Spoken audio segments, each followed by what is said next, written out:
a warm cup of coffee, and a happy garden, and it's time to read.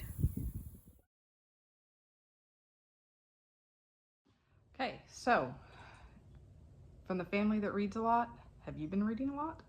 Because we have been reading a lot. It's summertime for us, so that means we have way more reading time than we normally would, at least for now, until all of the camps and the things start up. Little introduction: 11-year-old son, 8-year-old daughter, and myself are the big readers in the family. You're going to get recommendations in this video mostly on middle grades and something that I don't, actually a lot of things that I don't consider middle grades. So, yeah, I know, that's loaded, right? What is that about? All right, we'll start with the easy one. So this is The Familiars.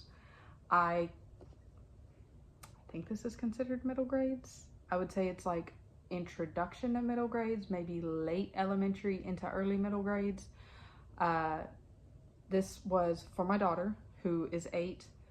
She can read on a middle grade level, but that doesn't always mean the content is great for a middle grade level. This one, however, is great for her spot. So I saw this recommended a long time ago on a blog type thing or a list or something as a book when kids are not ready for Harry Potter. Now, she has listened to the first Harry Potter.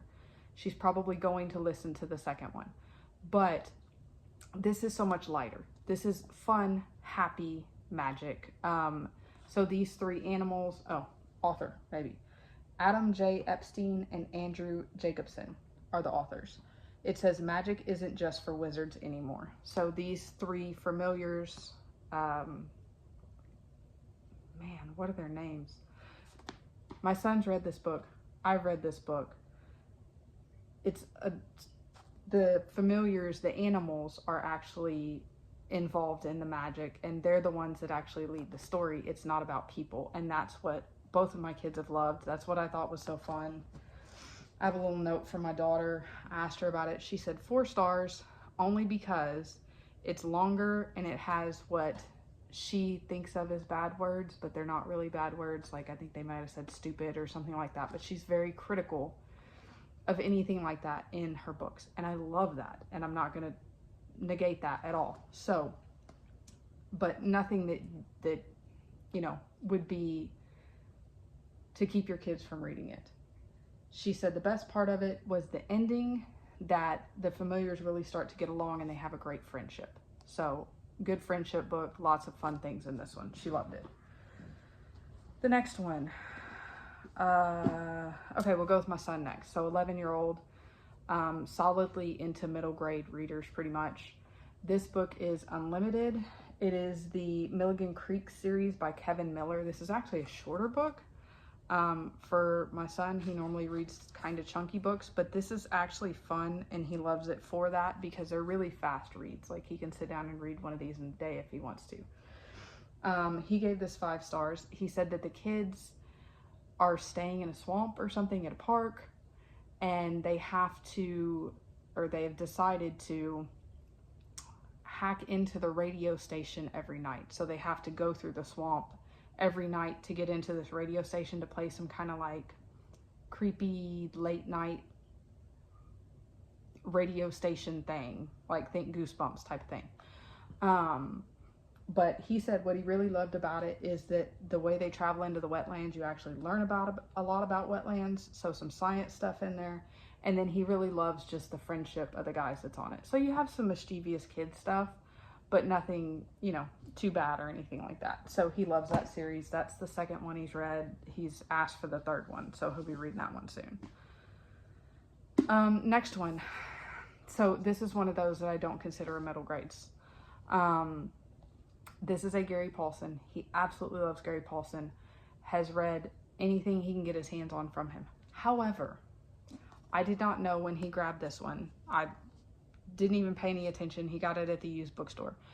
It's Gary Paulsen, Gone to the Woods, Surviving a Lost Childhood. So had I paid any attention or read anything about it, this is actually Gary Paulsen's personal true account of how he himself survived his own turbulent childhood.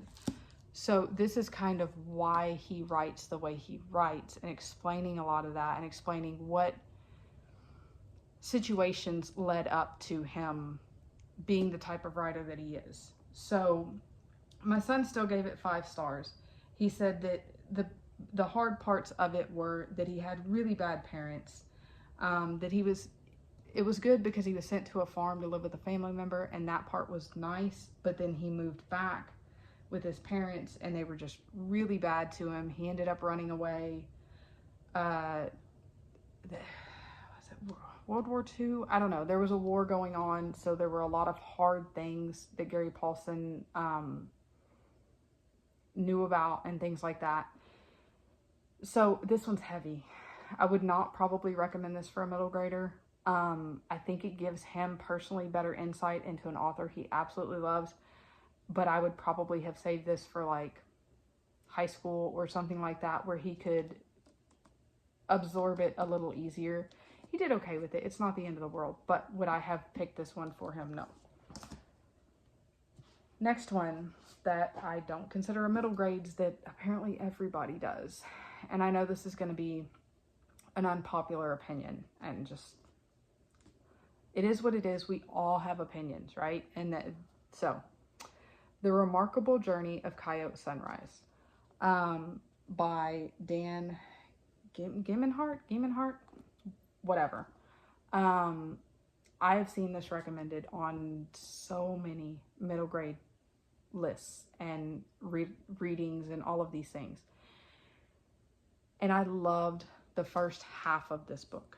So this part, I did not mark anything because it was great. Her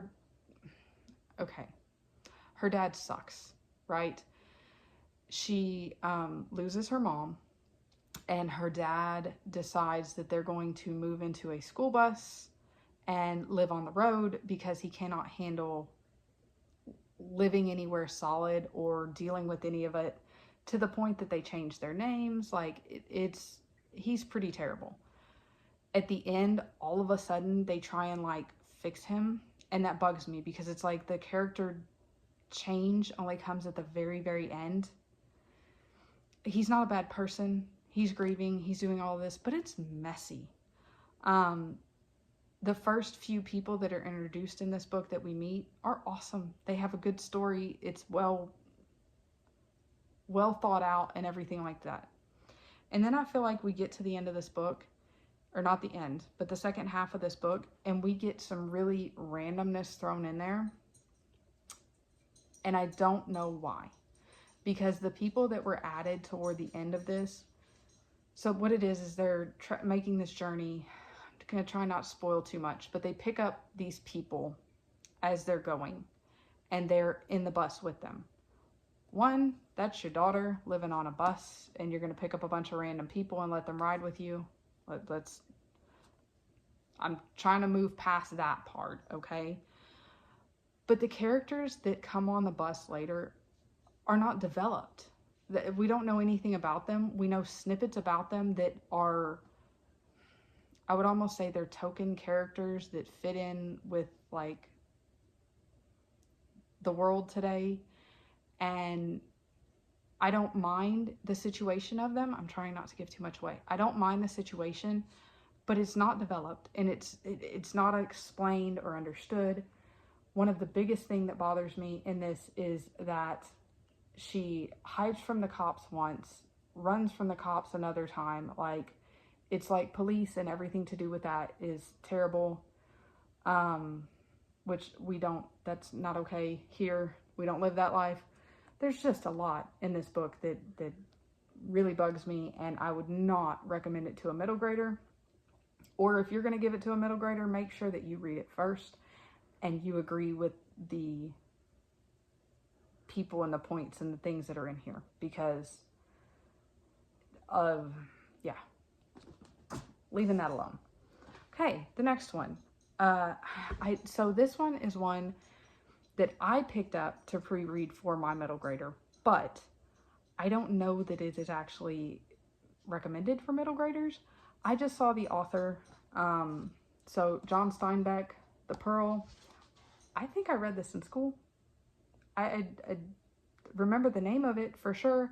I know I read The Grapes of Wrath, but this is a horrible book. The writing's fine. The story is spotty. We have tons of like focusing on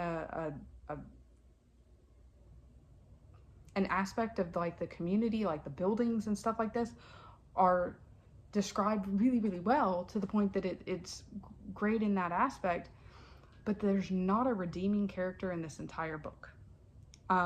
All of the characters in here stink. They all have something negative about them. None of them are strong characters. There's nothing that you get to this book and go, wow, that person was really strong, or they did what they could do, or whatever. And it just, yeah. And I mean, luckily I didn't have to read it for long. It's a very small book. And I was like, well, maybe this is meant for high schoolers, right? It's a Steinbeck book. I probably wouldn't give this to my high schooler if I had a high schooler, because you're reading to get to the end and just to kind of hate everybody. And I don't like that kind of book. So this one, I'd give it like 1 star or something. Not good. Coyote Sunrise, at least as an adult, I could give that book 3-ish stars for me, or for an older audience, not for middle grades. But you never even know if that was the author's intent, or if that was where it got put. But The Pearl, no, would not highly recommend that. Not something, if you haven't read it, you didn't miss much. So anyway, that's what we've been reading lately. I'm hoping to get my hands on some books that I actually enjoy, because going through the 2 of those was not where I wanted to go. So that's what I have today. I've got some good stuff coming up. I've got some books that I really want to get into and really want to read, and I think I'm going to enjoy. So see you soon. From the family that reads a lot, go read a lot.